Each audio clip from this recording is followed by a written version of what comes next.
Umpisaan na natin mga kabok, nasa bandang kaliwa yung Derby Spider. Ayun, nagsalpukan mga kabok.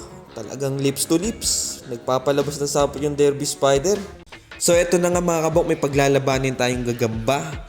Isang samon na nasa bandang kaliwa, laban sa Derby Spider na nasa bandang kanan. Pumili na kayo bago ko paglabanin. At i-comment nyo sa baba kung sa tingin nyo sino mananalo mga kabok. Sana mga kabok hindi mabas yung video na to. Kitang kita naman na malaki yung sukat ng samon. Gusto ko lang isubok yung samon. At gusto ko lang din isubok yung tapang ng Derby Spider. Ayan, 10-7 to mga kabok eh. 10 yung samon, 7 naman yung Derby Spider. Kung nakapili na kayo mga kabok, umpisaan na natin. Sana mag-enjoy kayo at sana maganda yung pakita nilang laban. Umpisaan na natin mga kabok, nasa bandang kaliwa yung Derby Spider. Ayun, nagsalpukan mga kabok. Talagang lips to lips. Nagpapalabas ng sapot yung Derby Spider. Nagpapaulan din ng sapot yung samon. At ayun yan, nalaglag yung Derby Spider. 1 punto sa samon mga kabok.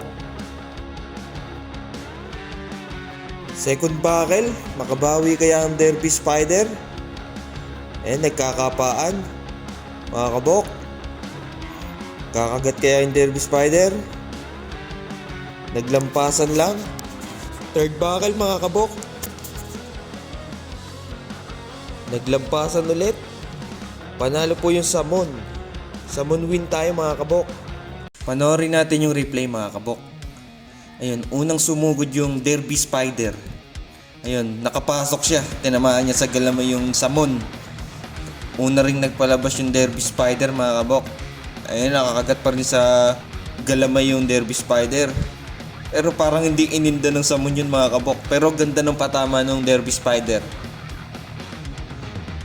At yun yan, dibdiban na yung Derby Spider. Sinasaputan na siya ng samon. Bumitaw. Hindi na masama yung pinakita ng Derby Spider mga kabok. Ang ganda ng patama niya. Kaya lang hindi ininda ng samon. Kaya bumitaw. Yun lang mga kabok. Sana nag-enjoy kayo sa video na to. Kung nagustuhan nyo, paki-like and share naman po. Maraming salamat mga kabok. Ingat kayo palagi.